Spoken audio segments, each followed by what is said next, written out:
Want to find your seat for the event of your choice but can't get one that fits your desire or your budget? Well, my friends, SeatGeek has you covered. SeatGeek is the official sponsor of the Snake Sports Talk Show. With a list of over hundreds of events to choose from, SeatGeek will assure you that you won't miss your seat with the amazing view of your choice at the most affordable price. Whether it's looking for your best seat in the house of your favorite sports team, finding live concerts that get you closer to your favorite artist, or enjoying your spot at your favorite live shows, comedies, and more, SeatGeek has it all just for you.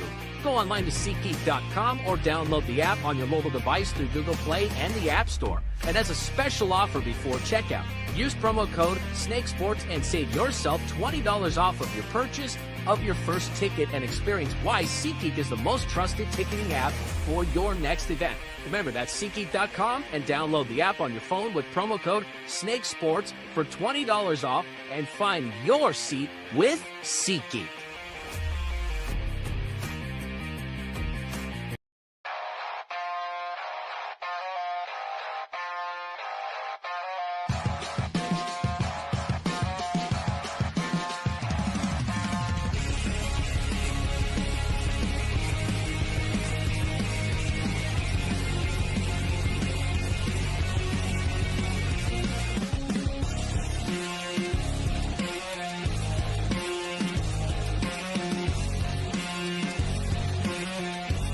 And now, broadcasting live from Las Vegas, the Snake Sports Talk Show with Jake Silva starts now. Here we go, ladies and gentlemen. It feels like I have not done at least a show in a long time. Happy to be back here with all of you guys on the Snake Sports Talk Show, wherever and however you may be watching and listening. Thanks for making this part of your day. I'm excited for this one, because we've got former national champion at Notre Dame in 1988, Wes Pritchett is going to be joining us. Love to get his thoughts on the current state of Notre Dame, the schedule, and what all is going to be happening in the future for this very program.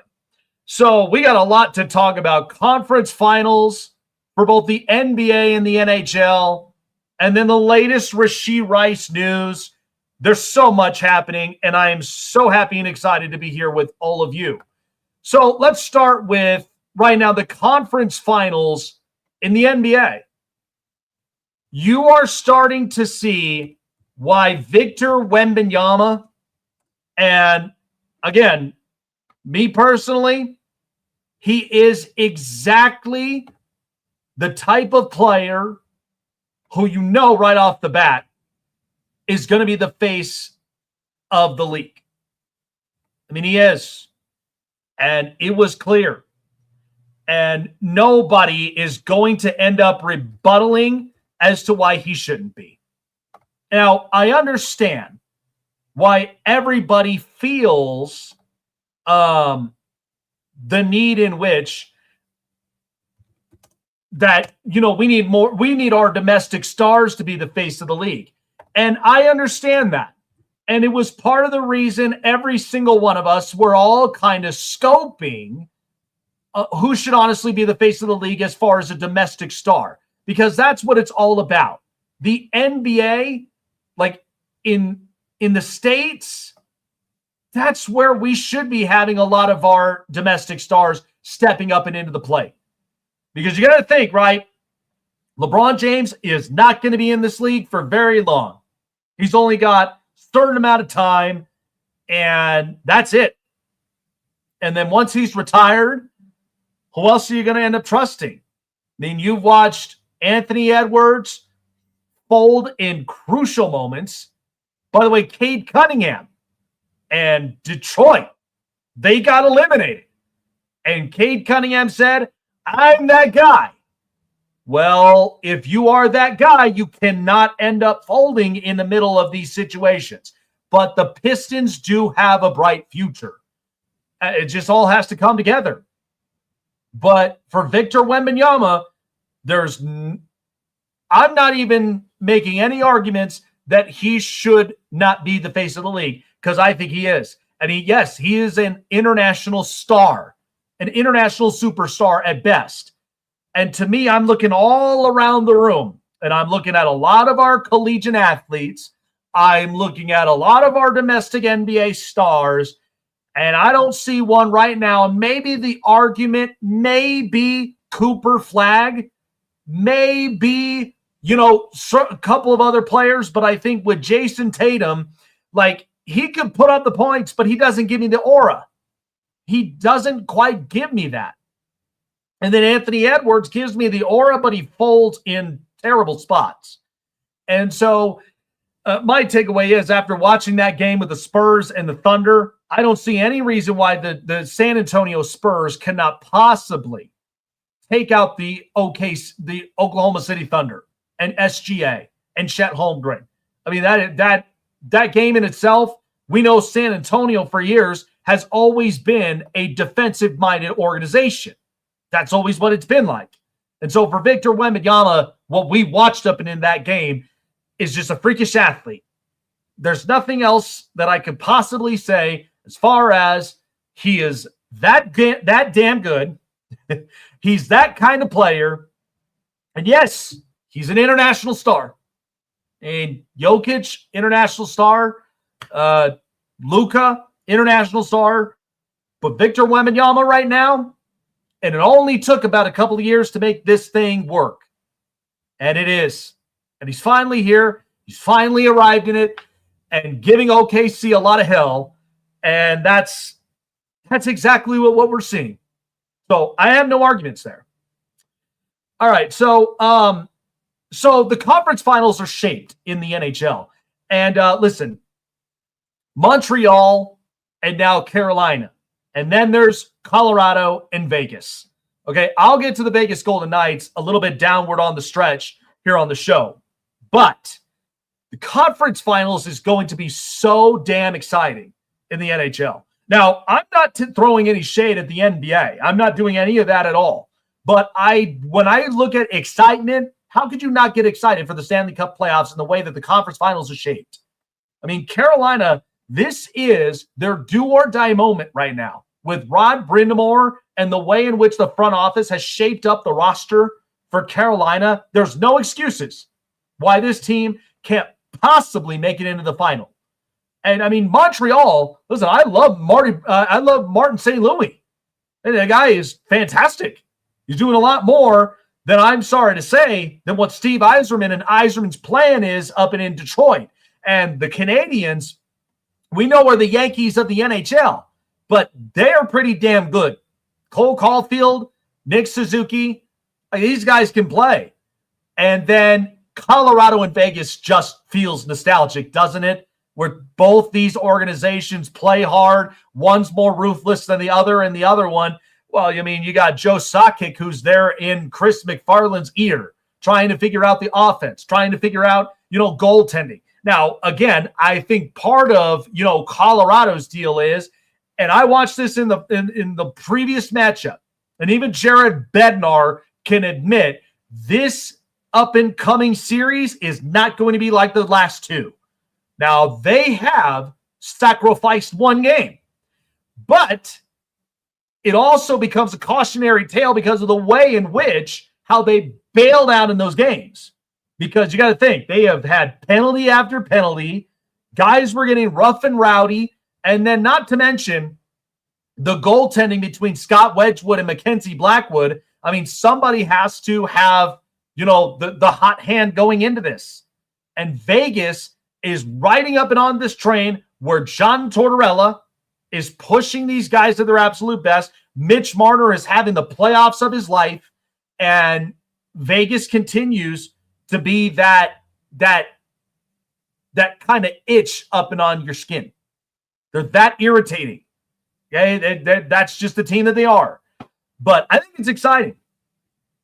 And for the record, because when you watch Carolina play, and I've been watching this several times, is that they've always been a team that knows how to control the puck, knows how to get puck momentum. And all it takes is that they got to have the right scorers, they got to have the right personnel, all of that to come together. And with Montreal, they have a young core. Martin St. Louis, former Stanley Cup champion, understands this. and he knows exactly how to put these guys up and in place. Vegas is a ruthless business, but they do business well. And they're getting the best out of all these players. And then Colorado, say no more. I mean, Cale Makar, Nazem Kadri, and Nathan McKinnon. I mean, there's not much more to say than that. This playoffs has been fantastic. And look, even with how crucial that game was between Montreal and Buffalo, I was watching at least a good amount of that game. If you're Buffalo, don't hang your heads. That was a hell of a playoff run that they've had, and it sucks that they didn't get into the Eastern Conference Final. I was pulling for them, but this is exciting. This is finally the page turn for the Buffalo Sabres, that it looks better. It looks more competent. So I am happy for the Buffalo Sabres. I really am. And I think, and here's the other thing. You're gaining momentum because not only do you have Josh Allen and the Buffalo Bills, but now the Buffalo Sabres. I mean, it's a good time to be, upstate New York right now. It's a great time for that. So don't hang your heads. Yes, it's a crucial Game 7 and a loss in overtime that it happened, but I love this future. I love this future. But again, the conference finals is fantastic.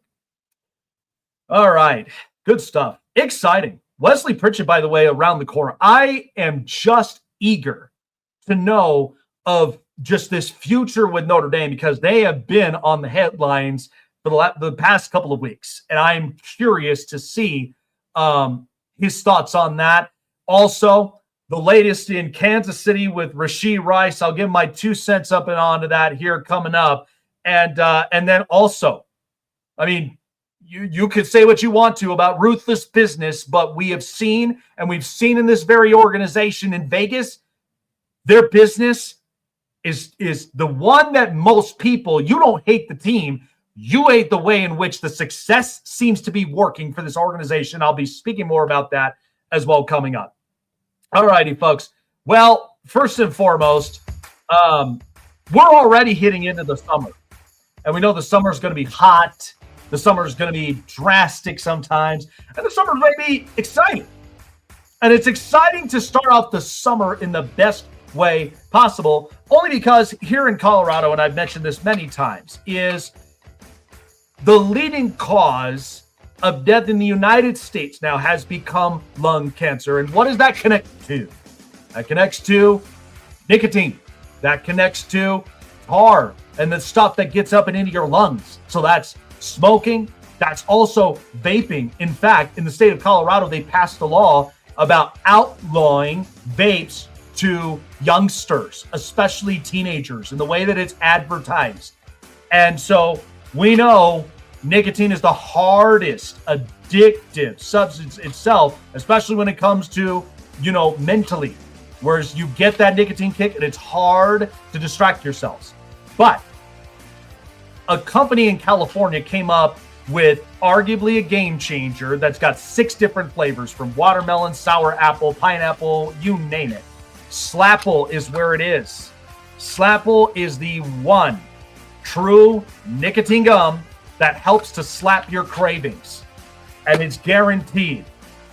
Product contains nicotine, which can be a highly addictive substance, so make sure that you guys read the labels and longer lasting flavor, so that way you don't lose the lasting flavor that helps to keep your nicotine in check. Check it out for yourselves at slapple.com. Also, make sure to look up the link in the description as well for your pack. Many different varieties and many different packs. Comes in a 40-pack container. Check it out for yourselves and slap your cravings today this summer with Slapple.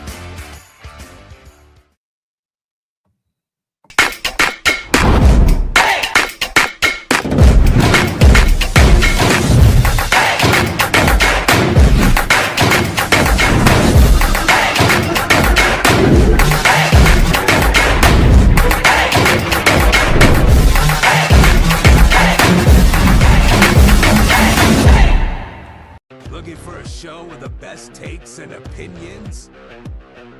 Want a show with the best coverage around the world of sports? Jam-packed with an all-star interview lineup? Then the best place to find it all, sports and entertainment, is right here. Join Jake Silva on the Snake Sports Talk Show, presented by SeatGeek and BetUS. Weeknights at 8 p.m. Eastern, 5 Pacific on Sports Wave Network.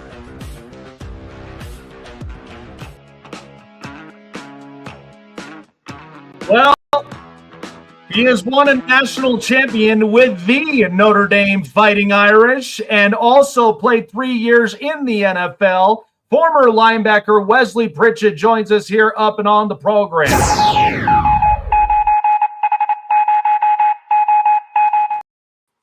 Well, we know it's that time again, Wes, where, spring football and, shaping up rosters, continuous recruiting and seeing exactly with what it is top to bottom as far as contributors that are going to make this season very special for Notre Dame.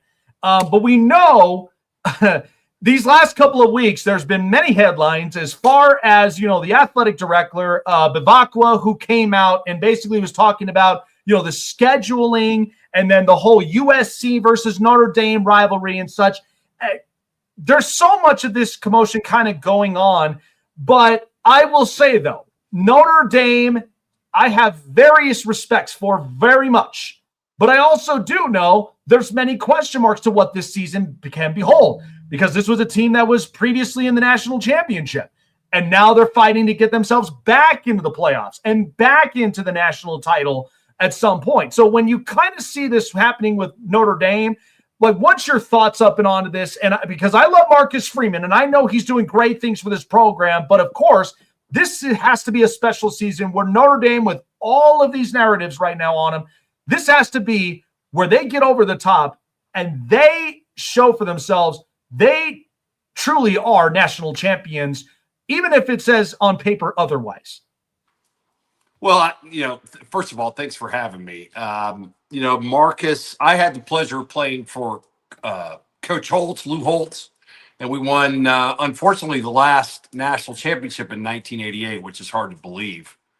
I was recruited by Jerry Faust, and we were not in a great place as a program, and so I was lucky enough to be involved and watch a program go from not winning to being elite. And there's a certain sort of, there's a certain process that I think all the great coaches have developed, whether it was Saban or, Lou Holtz or Belichick at the Patriots. They all they end up saying roughly the same thing. You got to be accountable. You got to get the guys. You got to be, attention to detail. And, everything that I've ever seen from Marcus Freeman makes me believe that he is a guy that's worthy of creating a national championship team. I mean, I think he is, I think he's had to develop his own process because it was a big stage for him to kind of learn under or learn, under the lights sort of. But I mean, even Coach Holtz, this is probably 2 years ago, he said he really liked Marcus. And Marcus had sat down with him numerous times to just sort of understand how he looked at things, what his process was, what made him elite. And anyway, Lou said, I think Marcus is going to be great, but he's got to go through the process. He's got to go through making the bad decisions or this and that, and so I think I'm really just reiterating what you said. I think they were very good 2 years ago. I think they sort of got the hose last year. I think they were a really good team that was getting better as the year went on. Mm-hmm. And I think this year, they're going to be, hopefully they're going to be a little pissed. And I think the quarterback is elite. I mean, they've got dudes. They're very well coached. They're going to play hard and they're going to be in it, I think, at the end. Now, I'll stop there and let you come in and we can discuss USC and all this other stuff. Yeah, so it's actually a perfect transition because I do love CJ Carr, and I do think that he has the mechanics and the tools in which that, the big thing about Notre Dame is they're very physical. They know how to run the ball on the ground game. So I think, to me, so this is where it transitions up into this, is Notre Dame right now is on everybody's microscope, like because the fact of the playoffs, the NIL, the NCAA committee as a whole, and how they're kind of handling this whole thing.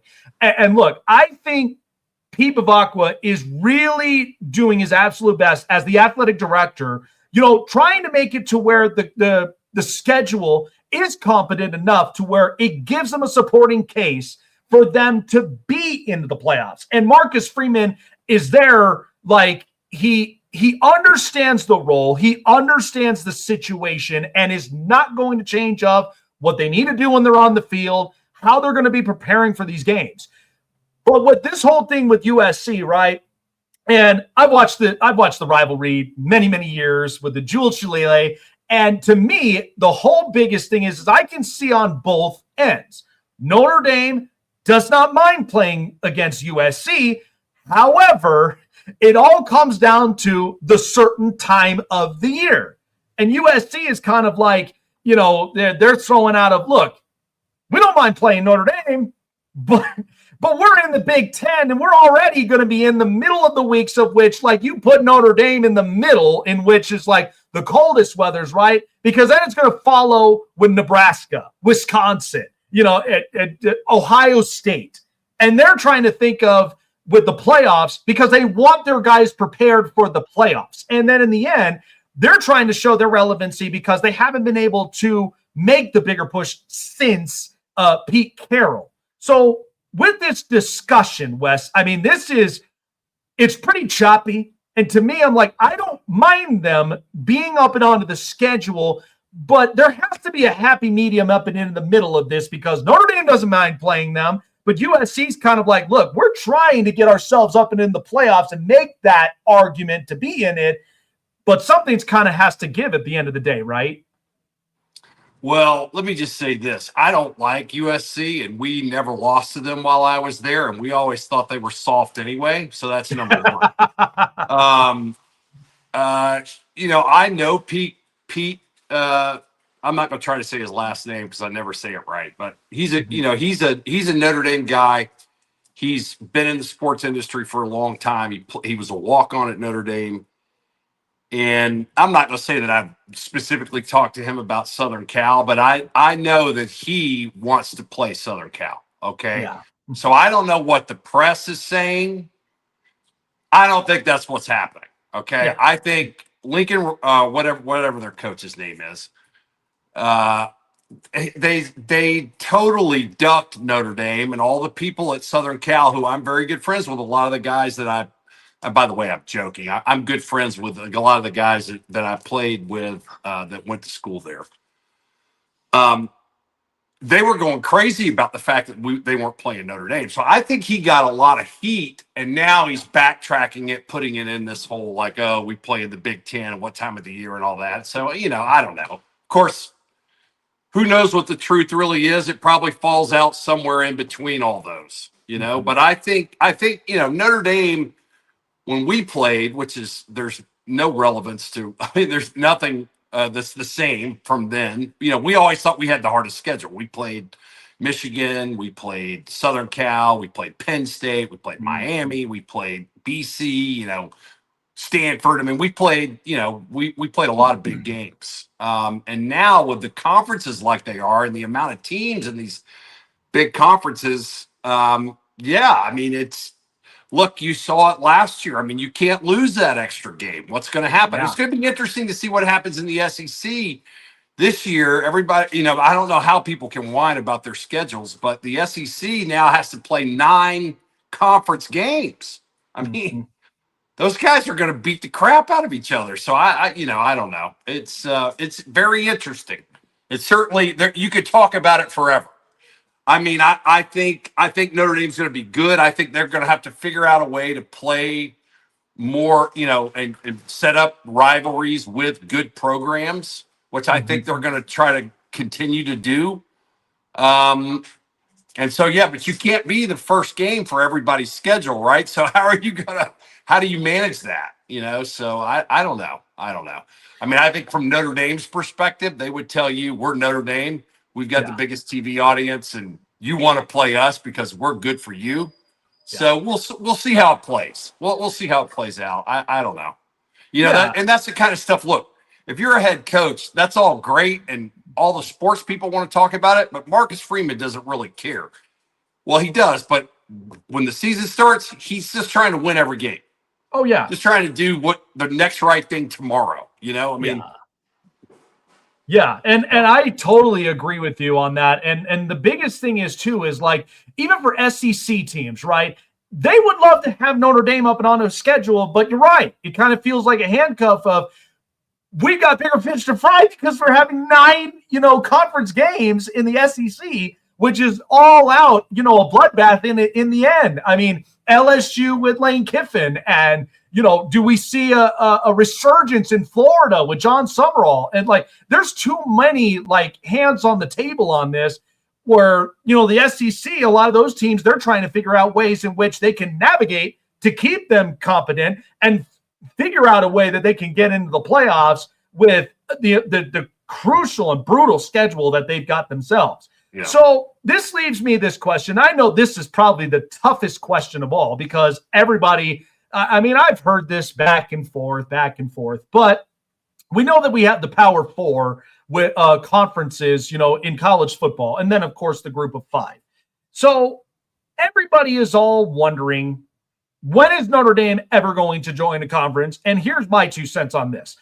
Notre Dame always has kept tradition, and you've known this even being in this program, is they're very traditional, whether they're in a conference or they're not, because ultimately, my personal opinion is I think this is a Big Ten built program because of how physical they can run the ball efficiently.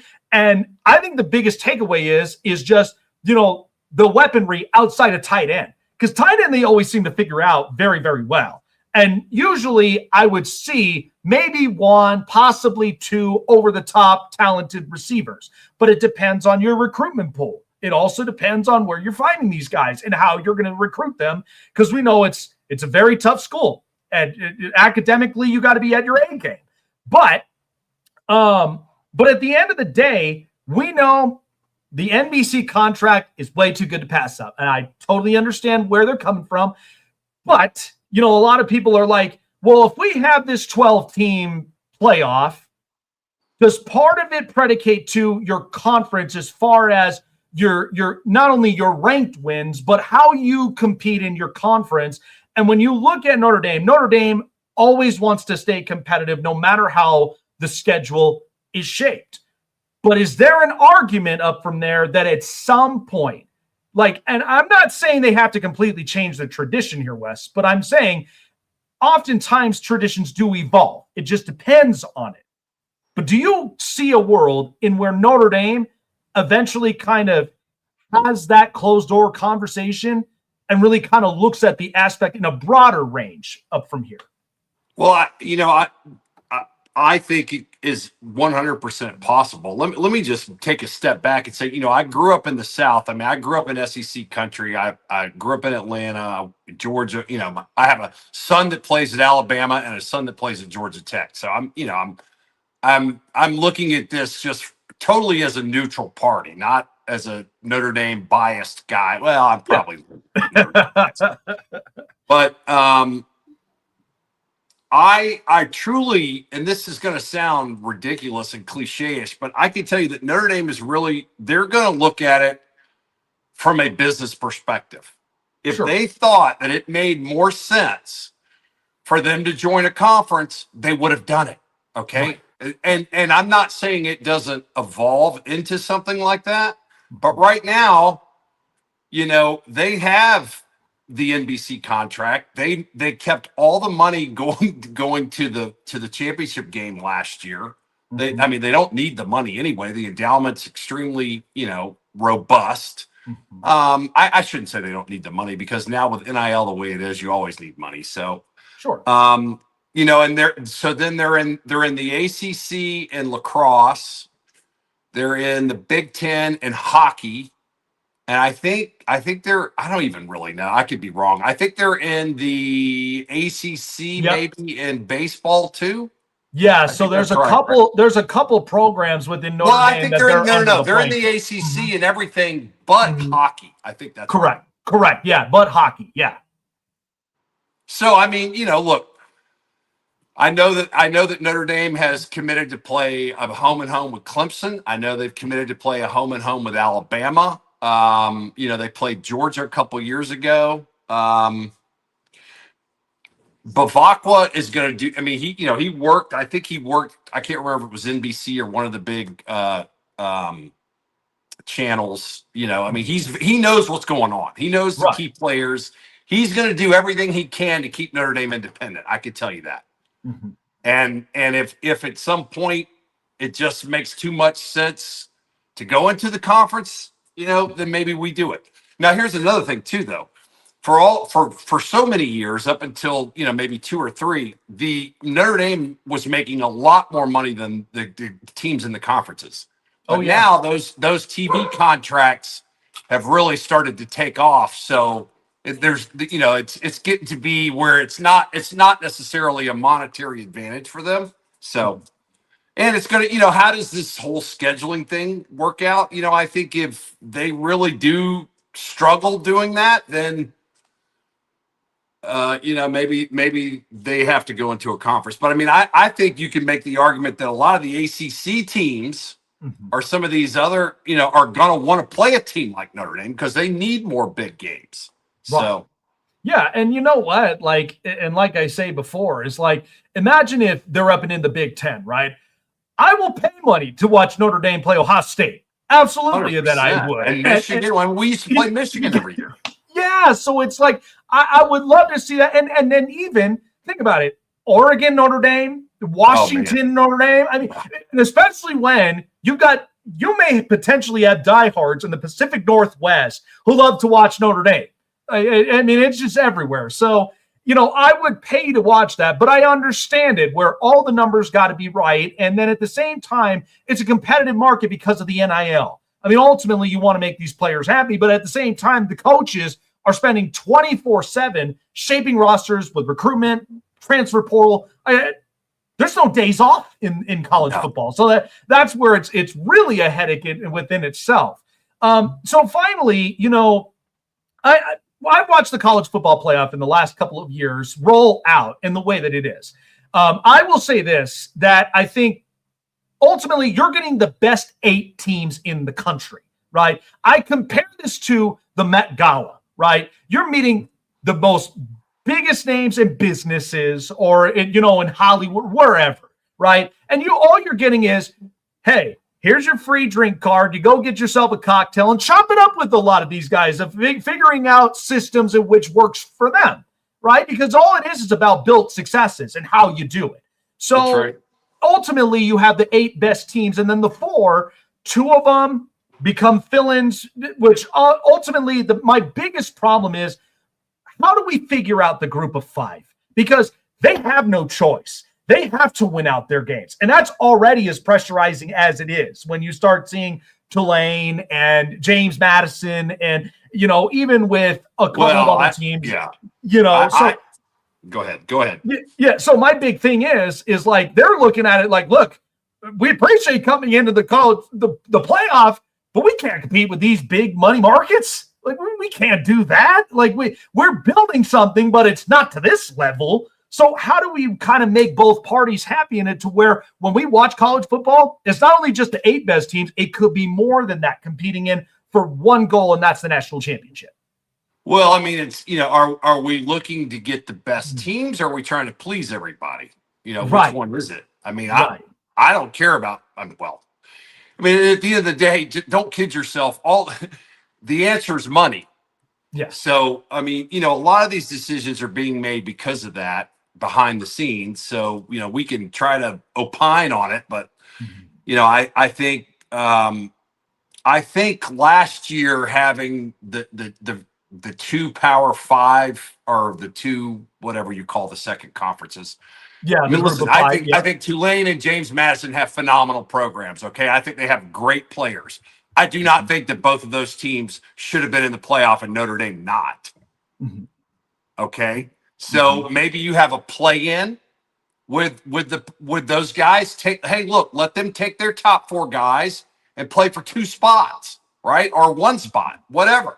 Right. I think that would have been very fair, and then you can't argue that they weren't in it. I mean, both those teams were pretty good teams, but come on, they're not going to win the national championship, right?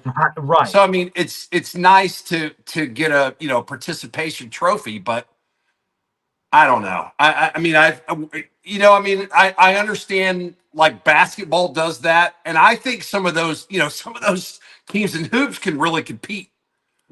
I don't know that you can do that in football, given the NIL landscape, and you just got to have so much money to compete. I mean, and that's another thing. We haven't really talked about it. Is there just going to be like 10 teams and nobody else? Because it really might be. It's almost kind of like that now. I mean, the money. Notre Dame's not going to struggle. Ohio State's not going to struggle. Oregon's not going to struggle. Southern Cal's not going to struggle. Georgia's not going to struggle. Alabama's not going to struggle. LSU's not going to struggle. I mean, maybe there's 15. But those guys are going to be there every year. And by the way, you can be good in 1 year. Yeah. Right? I mean, you can be good. You can go out with a big wad of cash and get every guy. Right. And be competitive and have a chance to win it. So, I mean, it's wild. I mean, it truly is the wild, wild west. Look, I don't have answers. I don't think anybody has answers. I think the biggest problem of all this is they've got to get some kind of rules and regulations around these kids just being able to transfer as many times as they want, not going to school, and the credits aren't transferring. What's going to happen? I can't wait to see what's going to happen to the graduation rates. And that's what everybody should be talking about. At the end of the day, 1.5% of the kids that played college football play in the NFL. And the average, tenure in the NFL is 3.3 years. That's not generational wealth. So what are you going to do? So but you played, I'm now granted you can make enough money in college to get a huge head start, and you should. But anyway, I don't like being a parent too now and having kids in it and seeing it from the parent's perspective. What's going on? Nobody knows what's going on. Coaches don't know what's going on. Players don't know what's going on. ADs don't know what's going on. It changes every day. There's no rules and regulations. You're setting yourself up for failure ultimately. And there's why shouldn't we have regulation? Come on. The NFL does, the NBA does, baseball does. Like, come on. Yeah, at least build some type of consistency, right? Because I have been on the fences of this is part of the reason why we need a CEO here in college football. Because 100%. Somebody that can, and honestly, I'm on the fences as well. Why not make a committee that is more predicated to the regions, who understand the regions? I mean, I know everybody's all like, the Nick Saban thing, but look, Nick Saban understands the South. And if you could take Urban Meyer, for example, he may understand the Midwest and he may understand a little of the South, but these are competent guys. They understand every one of these regions. And if they come together in multiple seats and become one committee, then that builds consistency with itself. Yeah, I 100% agree with what you're saying. What I was saying, like you can't have unlimited possibilities for what these kids can do. Like you have to, you've got to set up whatever. I mean, I think it's great they're getting paid. Okay, great. But you got to go, you have to they're not even keeping track of your cumulative hour total that when we played, you had to have 30 hours to be a sophomore, 60 to be a junior, whatever the numbers were. I don't know exactly. But I don't even think they're doing that now. You just have to be taking 9 hours and progressing towards a degree. What? Come on. What? Yeah. What? That's what we need to be talking about even more. I mean, at the end of the day, these are children. I mean, you can say okay, young adults. Yeah. And you can't blame them for being put in that situation. Who's putting them in that situation? I don't know. I mean, I don't know what the answer is. And then at the same time, how do you figure out what the regulating body looks like and who those people are and who decides it? I don't know that either. Yeah. You tell me. I mean, I don't think anybody knows. Yeah, and that's my big thing. Even for me being, a first-time father myself, I would love to set my son up for success. And the biggest thing is if he gets into this situation, I mean, the thing is the NIL is nice because it's there to pay these kids, but ultimately, what's setting them up for their financial success in the future? And that's ultimately where it comes to, even up and into the household. It comes down to the parents setting up that success to where they have the tools, they have the resources, and they're ready to take on the world. regardless of, if their career paths. If they do make it in the NFL, great. If they don't, have a backup plan. Have something up and into there to where their successes is always still intact and it's never in a position where it's in danger. Because ultimately, that's true. What are we really setting these kids up for then, if that's the case?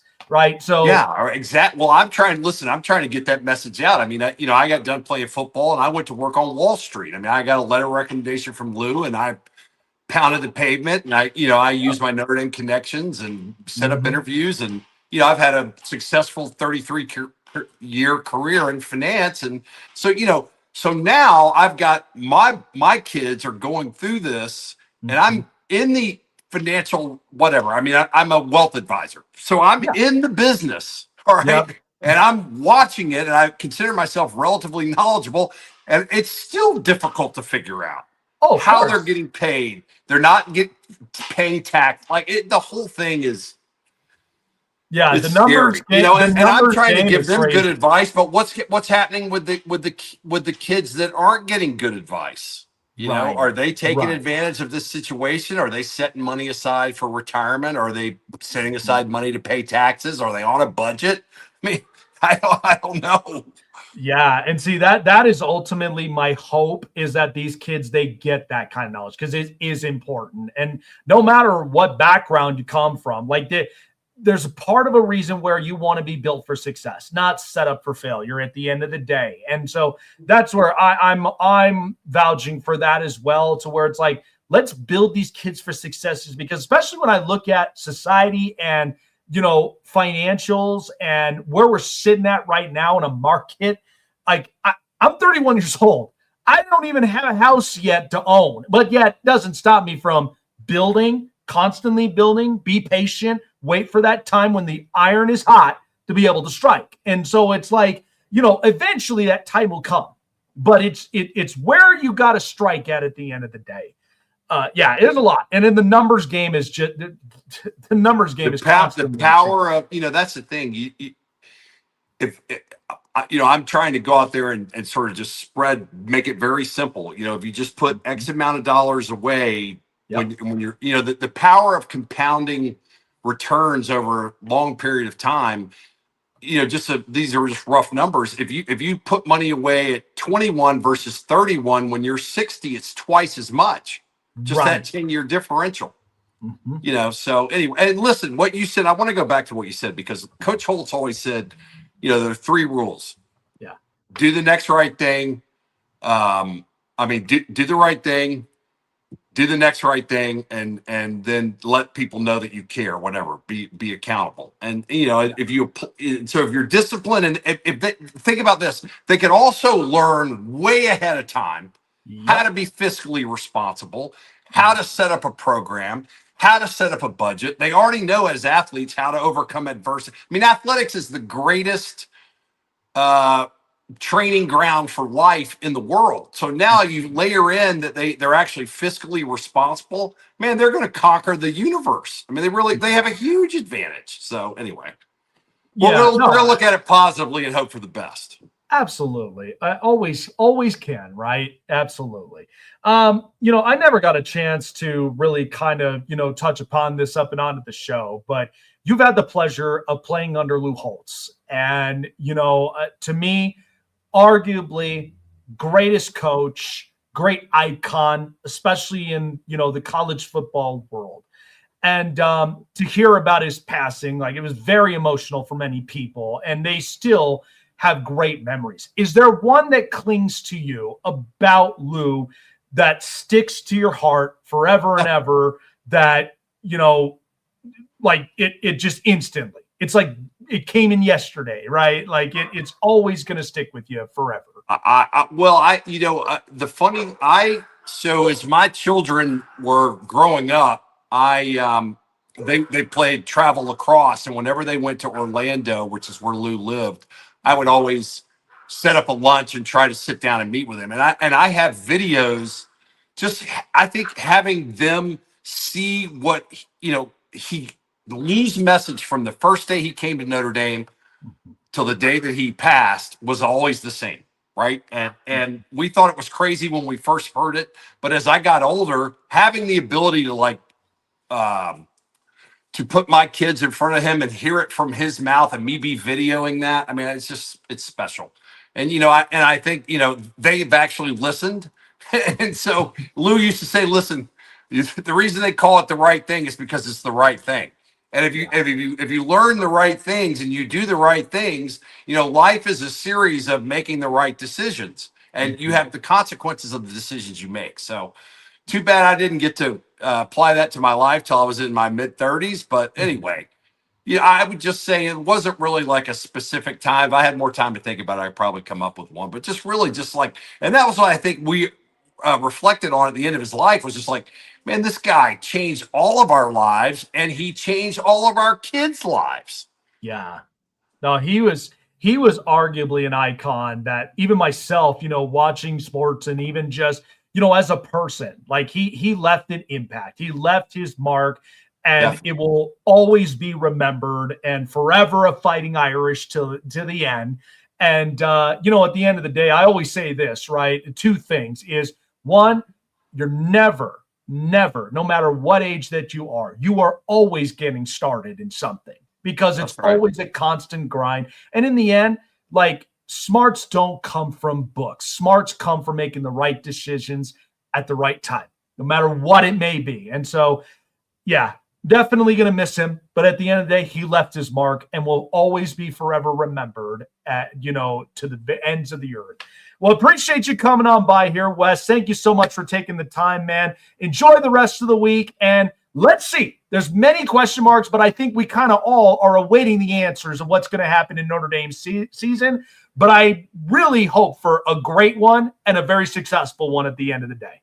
Yeah, I hope so too. And thank you for having me. I think they're going to have, they're going to have to execute and play and hopefully avoid injury. But I think they've got a great shot, and I'm looking forward to football season. I wish it was starting this weekend. So I believe so too, and I cannot wait for another year, another rollout of this playoff, and see which teams are worthy of getting. Look for Marshall Pritchett at Alabama and Lawson Pritchett at Georgia Tech. You got it, man. I'm paying attention to them kids right there. Take care of yourself, man. Enjoy the rest of the week. We'll see you soon. You got it. Thank you. Absolutely. Yeah, I think he said it best. And listen, there is no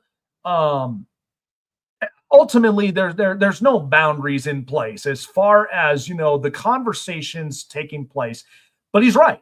I mean, Peebabach was smart. He's going to figure this out one way or the other.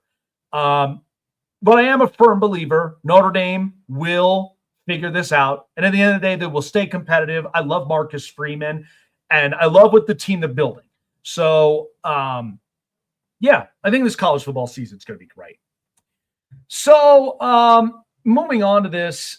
So, first of all, two things as we're kind of wrapping up a little more of the show. So, first of all, news has come out, and it's involving Kansas City Chiefs wide receiver Rashee Rice. And listen, the Kansas City Chiefs have been dealing with so many different situations. And so, Rashee Rice is a talented receiver. But I have seen talented receivers over the years who apparently just can't get their stuff together. And so reports of this, Rashee Rice, who was already slapped on the wrist for serving potentially prison time, and for obviously conducts that has happened in the state of Texas. And listen, Texas, they don't play around, okay? Especially with a justice system. They do not play around, okay? So just earlier, reports of it is that he was under a probation, and during the probationary period, two things. Number one, is he ended up having to deal with a surgery that was going to keep him out for 2 months, that had to deal with his knee. Secondly, it also involved the tree. For people that understand that, and I try to keep it PG as much as I can, but who understand, the forbidden lettuce, like, I get it for medicinal purposes. I really do. Like listen, my parents, use it for medicinal purposes, and I get it. But when you are a young athlete and you're young-minded, okay, this happens all the time. I've had my fair share. I have a wonderful, happy family, and my priorities change, and that's just how it is in life. And Rashee Rice, I think, is kind of at a halt in certain ways because, first of all, he can't keep himself up and out of trouble, and he can't keep himself out of the stuff. So now, because he violated one of the regulations up and onto his probationary period, he now has to serve 30 days behind bars. And look, if you're dealing with your probationary officer, okay, ultimately this is no joke. Like, you have to stay within the grounds, stay within the lines, have reasons. Listen, my wife and I, we watched a documentary last night that involved, the horrific car crash that was in the Midwest and in Ohio. And my biggest thing is, and this is always a word of advice to a lot of the younger generation, is listen, there's nothing wrong with being honest, being upfront, and taking ownership and accountability. There's nothing wrong with that. Do not feel guilty about being honest, being upfront, and just tell the truth as it is. Like, communicate that. In this day and age, sometimes our social norms and our communication has changed. And I don't understand that. But again, I also do believe that majority of our role models have not been the same like it was in my days, in growing up. And listen, I've had different paths, but I've turned out just fine. And many other families don't usually get the same. So with Rashee Rice's situation, he's a talented receiver, but I think Kansas City, the owners, like the Hunt family, Brett Veach, Andy Reid, I think they're just kind of tired of this. And I think for Rashee Rice, be honest about it. You knew what you were doing. You knew exactly the choice that you made. But the fact that now it is one thing after another that now becomes a breadcrumb for disaster, they just don't have any time for it. And I think Kansas City, this is more of an ultimatum for the Chiefs. And this is not going to stop the Chiefs' business. They're smart enough. They've got smart people in the building. This is not going to change the build. But it will leave a bit of a dent because of the fact of, one, that's a talented receiver that they cannot afford to lose, especially with a wide receiving core, unless you have other options. I mean, they've got Xavier Worthy. They got Tyquan Thornton. They got multiple other options. But does that equate to a Rashee Rice talent? And listen, Rashee Rice started from the bottom, made his way up, and he's a talented receiver, and especially in the body of work that he's done. But at the end of the day, like, your character and how you go about your business is important. It's important to companies. It's important to corporations. It's important to organizations because they want a trustworthy, reliable, available person. That's why availability is the best ability ever. And so when you're not available because of, well, this incident up in Texas, I mean, steer clear Texas, okay? That should have already have been noted, which I'm sure it has, but just be honest about it. Come up and upfront about it. And so, again, it's more of food for thought for many of the young generation. Do not be afraid about coming up front. Because when I watched the documentary last night, when I watched that girl, I already knew right off the bat, okay, I've been around in law enforcement. I've been around a lot of officers and a lot of, military personnel and a lot of people, okay? And so I have learned what is truthful and what is complete BS. And I've seen that, and I'm like, this girl has been completely BSing herself because of the situation in which she chose and put themselves in, and that's cost two people. to people's lives. And so that's the thing is just be honest. Come up front. Don't wear a mask. Don't try to play dumb because everybody all knows. I mean, it's in the eyes of the beholder, okay? The truth is in the eyes, okay? You look right here deep into the eyes that you can see all. So with Rashee Rice, I mean, this is an ultimatum for Kansas City. He's a talented receiver. I like it. I like his abilities. But it's one thing after another, and the Chiefs do not have time to play around with this. So I think it's crazy. But again, I understand medicinal purposes if that were the case, because there is a difference between medicinal and recreational purposes. If you're doing it for medicinal purposes, be smart about it and take care of your body. Because trust me, many athletes all do it. They're smart about it. Everybody knows it. But they're not going about treating something that's medicinal into something that's recreational, and now all of a sudden they get slapped up and on the wrist, and now they're in trouble. Just be smart. Be smart about it. So, speaking of businesses, final 4 minutes. But so I was reading something here, and I think this is pretty comical.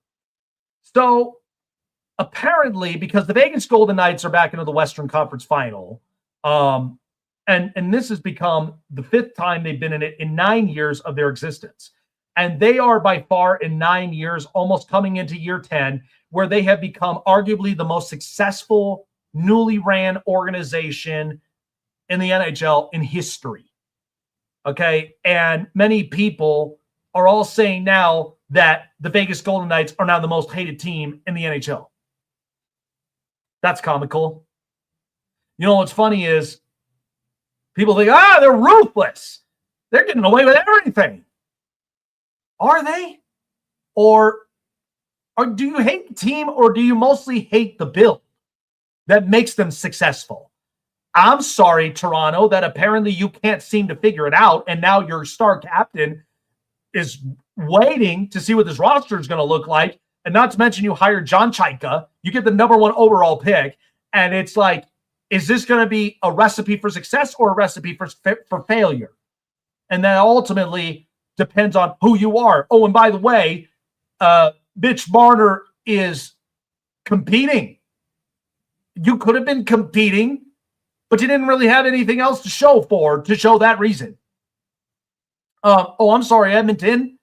I mean, Connor McDavid is arguably one of the best players right now in the league, but you're not doing him any favors, and you fired Chris Knobloch. I don't know what the front office is going to do, but clearly you cannot end up matching without Leon Draisaitl on your roster and everybody else. I mean, Ryan Nugent-Hopkins, where are you? And a couple of other players. So you want to go ahead and hate the team, but you're jealous of the fact of the successes. And that's the problem. People do not hate the team. People despise that a team is so successful because theirs isn't. Well, I got news flash for you. Get better. Get better. Okay? Have a better, well-running front office. If there's a problem there, solve it. Problem-solving skills. And here's the thing. The Vegas Golden Knights, they fired their culture coach, which I didn't agree with, and they replaced it with John Tortorella, who's getting the best of it, and they're having arguably a really good postseason. Okay? They are ruthless like that. They're ruthless to themselves. I mean, anybody could be hiring Bruce Cassidy right now. I mean, Edmonton's made a call, but the Vegas Golden Knights denied him of an interview because they realized, look, Bruce is not going to deal with that charade. And then, listen, if Toronto really wants to be really serious, you go and hire Bruce Cassidy. You go and hire him right now. So I think, to me personally, I love Vegas Golden Knights business. And that's what every business model should honestly be like. They're ruthless. They're to the point. They're brutally honest. And that's exactly how businesses should be. Hold people accountable. And if it ain't working, it ain't working. Find a way to fix it. But don't sit here and, complain and whine and all the other stuff because somebody is successful faster than somebody else. You got Montreal, who's in the Eastern Conference. They're not complaining. Martin St. Louis is a great coach. They figured it out. I mean, come on. It's not rocket science. So I love the business. I don't understand it. And people are very jealous of success. Seriously. Like if people saw like the financials that I have, it's because I'm a grinder. Okay? I don't sit in, bury my head in the sand, crying wolf. I go out there and I grind because it's important. If you want to be hating on this success, like that's on you. That's a you problem. I have nothing else to do with it. I'm too busy on the grind. Too busy trying to make a future and make a life, not a living. So I don't have a problem with the business. They're ruthless to themselves, not just everybody else around them. They're smart. They're to the point. They understand it. So, yeah, crazy. Just crazy. All right, folks. Well, Wes Pritchett, shout out to him. Such a good interview up from there. I think we definitely got a lot of truths behind Notre Dame, so I'm excited for the season. For all of us here on the Snake Sports Talk Show, appreciate all of you guys, wherever and however you may be watching and listening. Thanks for making us part of your day. Take care of yourselves, and we'll see you guys on the next edition of the Snake Sports Talk Show. Take care. Have a good one, everyone.